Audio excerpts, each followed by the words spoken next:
What's up, Western Oregon? Episode 20 of the TD show. We officially have more episodes than Danny's been alive on this earth since you're the youngest person I've ever met.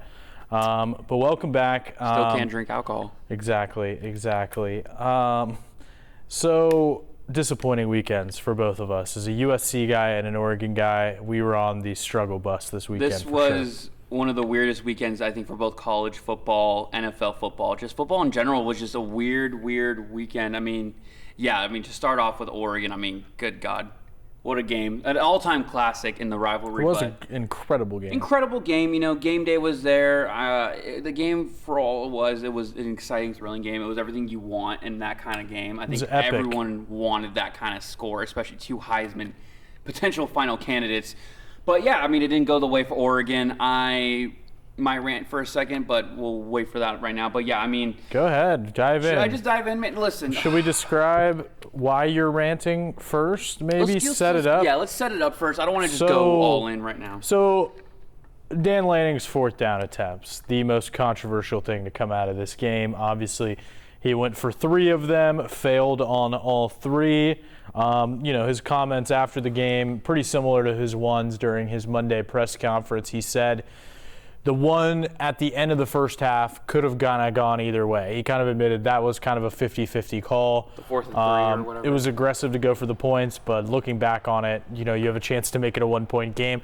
And I think in the second half, say they get that field goal by Camden Lewis, a short field goal, then instead of continuously chasing Washington down 11, they're only down, a touchdown, 8 points throughout that second half. So that's the one that he seems like he probably might have switched course. The other 2 he's defending. Now, my personal view on this is I don't hate the aggressiveness. I think it's very much like you're looking at the results and not the process. We don't know what all goes into those decisions. Mm-hmm. But also, we always have to remember that aggressiveness is also won Dan Lanning games before. That onside kick against UCLA last year was an absolute backbreaker.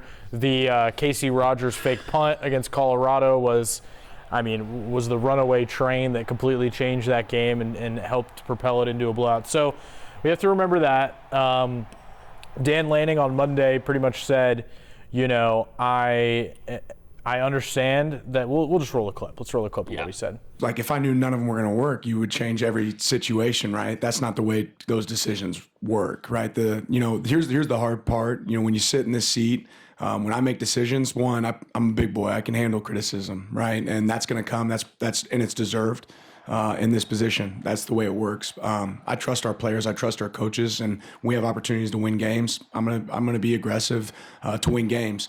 If you look back at all of them, ultimately field goal before half. That's one that I feel we certainly could have gone either way. Like I said on Saturday, we felt that we had the look. If we didn't have the look that we wanted, we were going to call a timeout and we were going to kick the field goal. Could easily turn around and say, kick the field goal there and feel good about it. At the very end of the game, I don't think there's any scenario where I wouldn't go for it on 4th down there when you have an opportunity to put the game away. They've scored on more than 50% of their drives at that point in the game. 75 yards to 50 yards to 80 yards for them with a potent offense. They're going to have a lot of success in a lot of those scenarios, and they had that day. So Dan Lanning's saying, he's not above criticism. He understands that that's the job, but also don't expect him to suddenly change his coaching style overnight. And he's an aggressive guy. So he shouldn't change his game style. Lanning is, I think that's the best part of his game is how aggressive he is, how aggressive his play calling is, how aggressive the team is in general. Like you said, it's how it's won us games in the past. And I don't hate the calls either. Listen, yeah, you can argue with the one before the second half, the field goal. Yes, that one you can make the argument for. But like you said, the other 2, it's like, listen, we came back from down 11. Our run game was firing on all cylinders. Our offense was looking dominant. Our defense was looking incredible. If anything, we were talking about it before the show.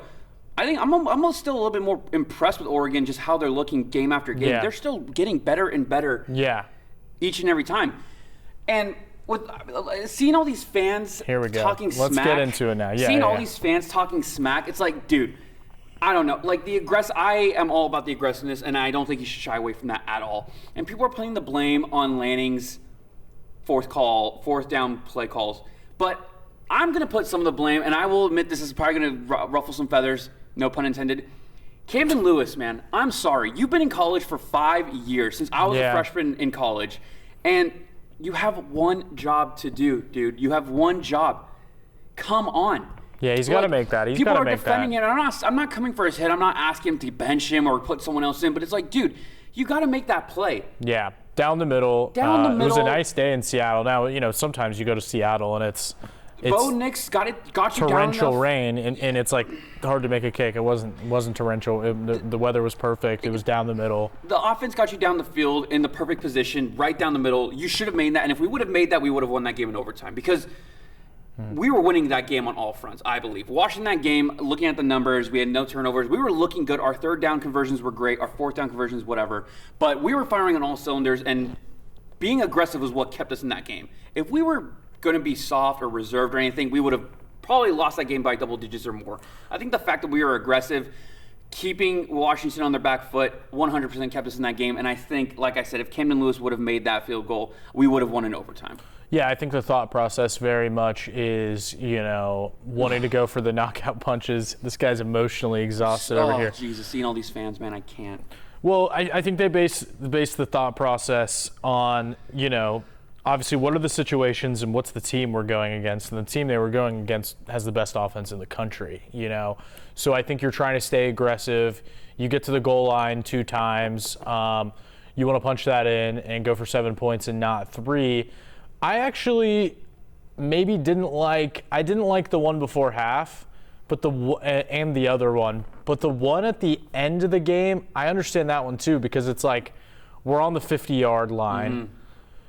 We're actually giving them a shorter field, which means they'll probably score quicker and we'll actually have time. Yes, yeah.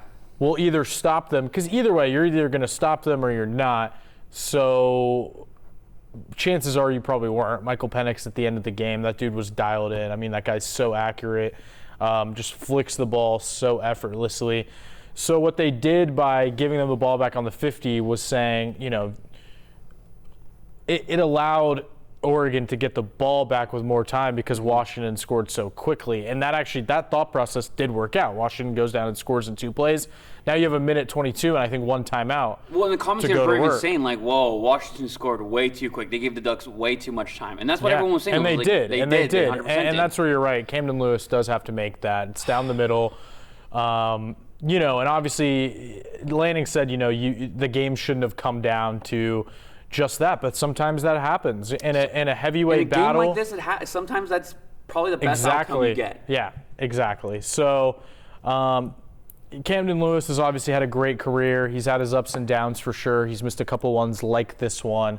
But, I don't think it's fair to put all of the blame on him, but you do have to make that kick. But getting away from the decisions, is that all we need to say about the decisions there? I mean, I think people are beating up on Lanning too much about the fourth down decisions. I mean, listen, he's a young coach. He's he's a second-year head coach.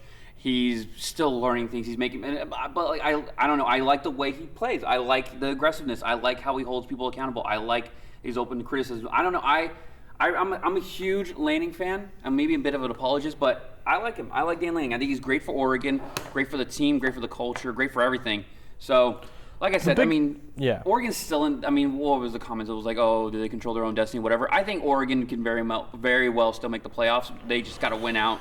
It's going to be tough because there's a lot of teams. Tough. There's a lot of teams hanging out there right now. There's more teams in contention than there are playoff spots by a lot. True. Obviously, a lot of this is going to settle itself out in the coming weeks, and there's always upsets. Mm-hmm. There's always things that can happen. Washington still has to face USC. They still have to go to Research Stadium and face the Beavers. Obviously, Oregon has USC. They have Washington State this week. So, yeah, it's Lanning, I think, has shown an ability at least to not be, overly defensive when this happens, and that's good, and take criticism. Mm.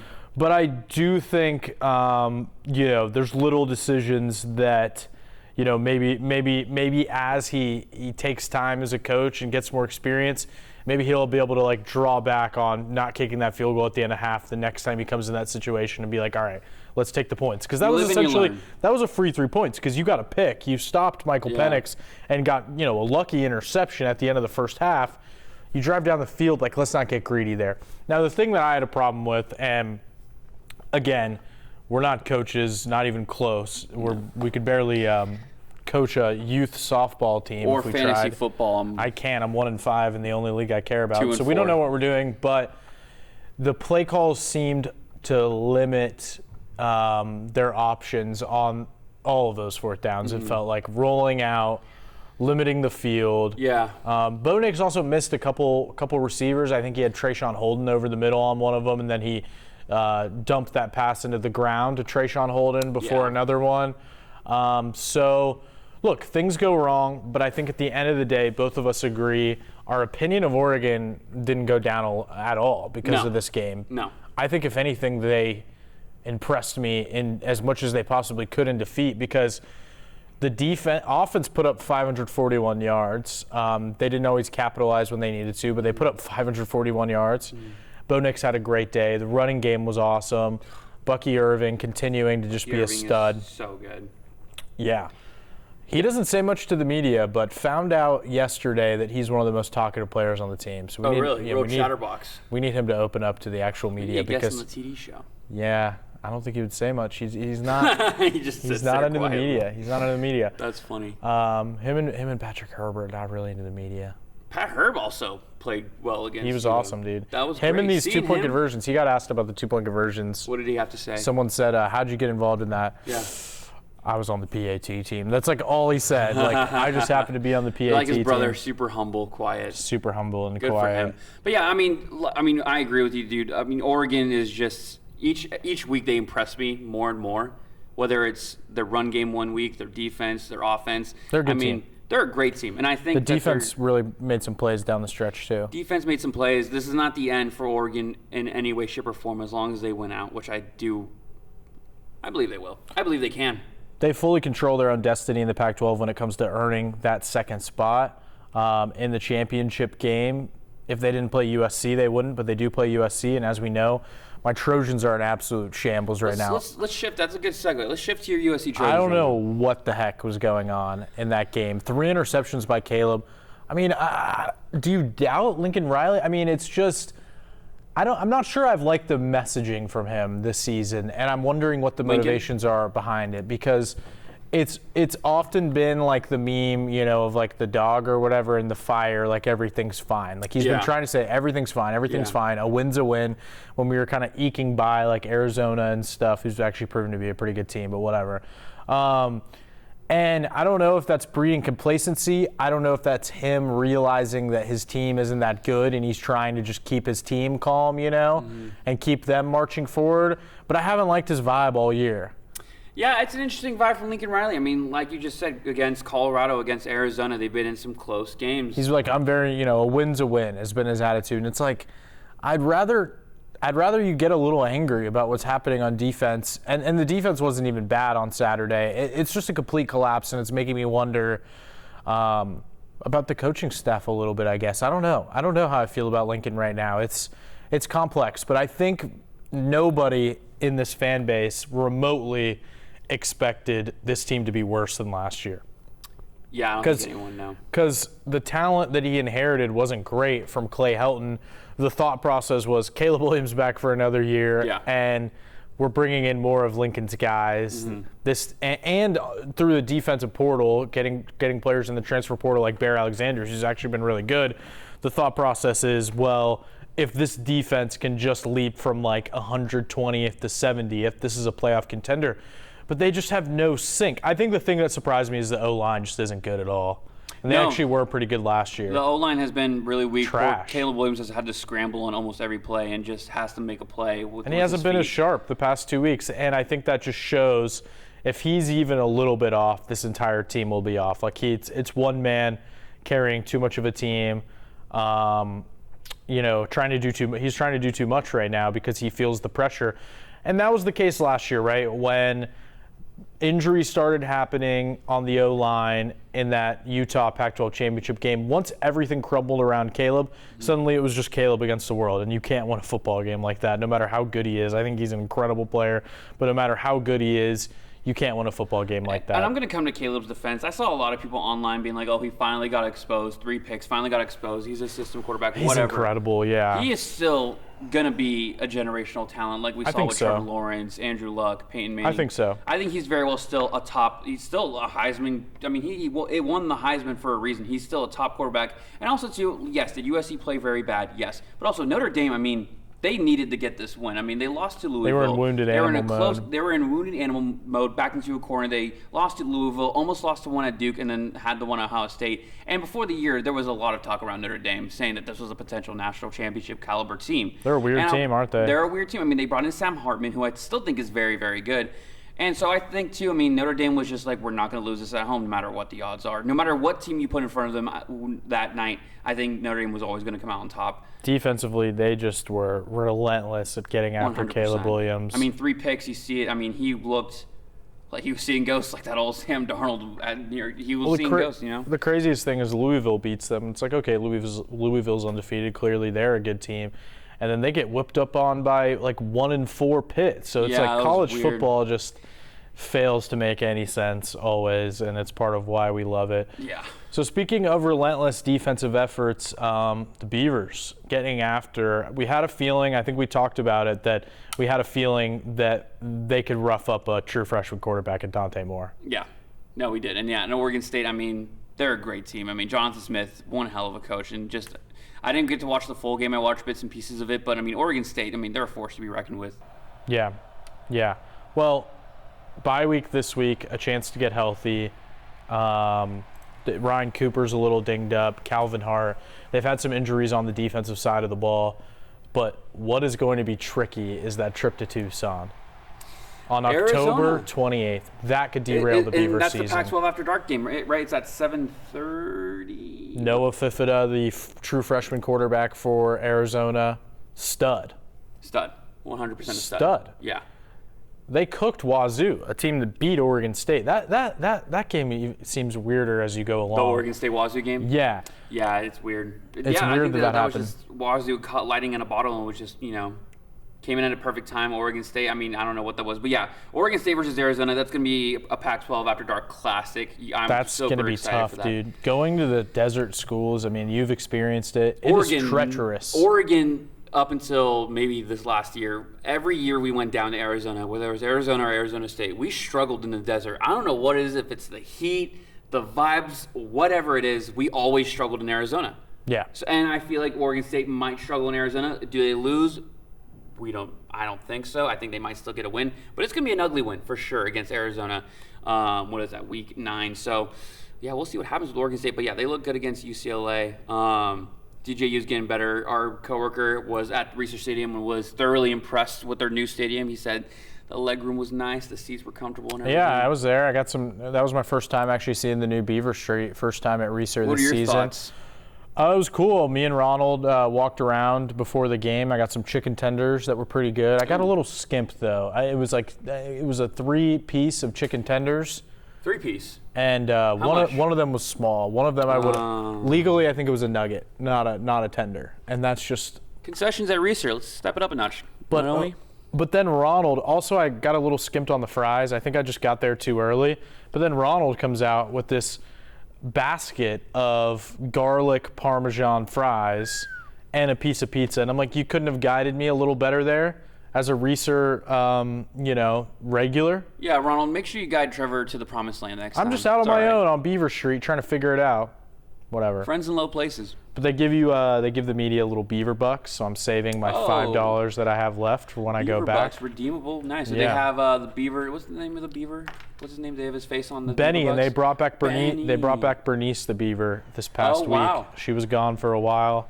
She had amicably separated from Benny for a while. They split custody of the kids. My goodness. Drawn out legal battle. It started on good terms. Once Celebrity divorces are just always so messy. Once you get the lawyers involved, it always gets ugly. Man. They were, trying to figure out who owned the dam was just a damning moment for both of them. Damnation.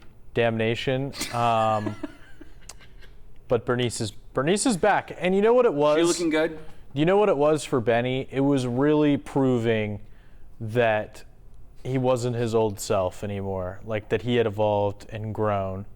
Much like Research Stadium. But you have to prove it. You can't just talk about it. You have to prove it. You got to walk the walk and You not got to talk walk the walk, and I feel like Benny finally walked the walk. You and know that's what, why, Benny? I'm happy for you, man. You're in your new home and new Research Stadium. That's on why Beaver Bernice Street. came back. So shout out to them. We love to see love win. Not every relationship is a clear path. You know what? Distance makes the heart grow fonder. So them being Exactly. separated, she probably was like, man, I kind of miss Benny and kind of miss what we had. So she probably Yes. came back. Honestly, that was very touching, Trevor. I'm glad you brought that up for the pod. If anything, that just lightened the mood like 10 times. There we go. We were both kind of feeling sad about USC and Oregon, but now we're learning about this reunion Yes. after a messy divorce. I mean, Love is real. love is real. My Yeah. goodness gracious. Yeah, we need to get this clip on Twitter. We got to get some traction again. 100%. Our traction is, the numbers are abysmal. We need Bernice. We need to start making some stuff up, some That was sensationalism. good. I like that. All right, let's get back All right, into let's it. get back to it. So I want to play a little game. I love games. with the Jigsaw. Pac-12.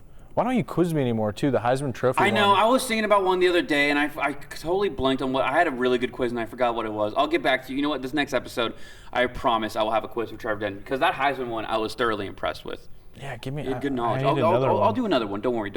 We'll get Maybe one I going. can name like the national championships. That might be too easy going back. Nah, it's too easy. And the Heisman one also that was pretty easy, but also too. I mean, people forget like Lamar It's hard to Jackson was go the year by year. The hard thing is making the big. Like you got to remember what happened that year. Once I remember like what happened, who won the Like what national big game- championship, then I can yeah, attach yeah. the Heisman 100%. to it. No, I'll give you a quiz next week. Don't So worry. let's give our maybe confidence meter for Pac-12 contending teams. If we're confident they can contending actually. in making the playoffs, or just I'm trying to figure out how to do this. Like, our confidence meter that they win out. Let's say that. So Oregon, Washington, Oregon State, USC. We can like kind of go there. Our confidence meter All right, I need to look at individual schedules right now. that they'll win As we out. get this loaded up. Let's take a break while you look at that. Let's get a quick Cool. break.